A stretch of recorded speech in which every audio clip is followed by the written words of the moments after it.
அனைவருக்கும் நமஸ்காரம். ஓம் நமோ நாராயணாய. ஸ்ரீ ஆண்டாள் நாச்சியார் அருளி செய்த திருப்பாவையின் 11வது பாசுரம் என்ற பாசுரத்தை பற்றி பார்ப்போம். கற்றுக்கரவை கணங்கள் பல கறந்து செற்றார் திரளிய சென்று சிறுக செய்யும் குற்றமொன்றில்லாத கோவலத்தம் பொற்கடியே புற்றரவு அல்குள் புனமையிலே போதராய் சுற்றத்து தோழிமார் எல்லாரும் வந்து நின் முற்றம் புகுந்து முகில்வண்ணன் பேர் பாட சிற்றாதே பேசாதே செல்வ பெண்டாட்டி நீ எற்றுக்கும் உறங்கும் பொருளேலோ எம்பாவாய்.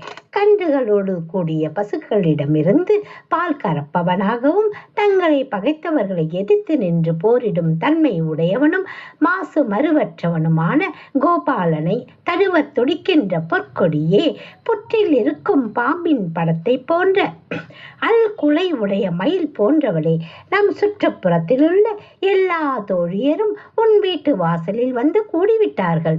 அவர்கள் மேகவண்ணனாகிய கண்ணனை புகழ்ந்து பாடிக்கொண்டிருக்கிறார்கள். செல்வத்தையும் பெண்மையையும் புனிதமாய் காப்பவளே, இதையெல்லாம் கேட்டும் அசையாமலும் பேசாமலும் உறங்கிக் கொண்டிருக்கிறாயே. அர்த்தமற்ற இந்த உறக்கத்தினால் உனக்கு என்ன பலன் கிடைக்கப் போகிறது? நேரம் ஓடிக்கொண்டே இருக்கிறது. தோழியோ எழுந்து வந்த பாடில்லை. நாம இருந்தால் என்ன செய்திருப்போம்?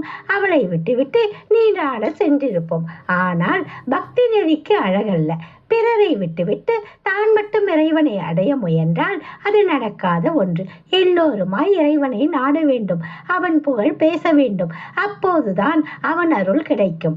இதனால் தான் கூட்டு பிரார்த்தனைக்கு மகத்துவம் அதிகமாக கொடுக்கப்படுகிறது. ஓம் நமோ நாராயணாய. கரவை கணங்கள் பலகலந்து செத்தார் திரளழிய சென்று செரு செய்யும் புத்தமன் இல்லாத கோவலல்கம் பொற்கொடியே புற்றரவல்குல் புனமையிலே போதராய் சுத்தத்து தோழிமார் எல்லாரும் வந்து நின் முத்தம் புகுந்து புகில் வண்ணன் பேர் பாட சித்தாதே பேசாதே செல்வ பெண்டாட்டி நீயத்து குரங்கும் பொருளேலோரெம்பாவாய்.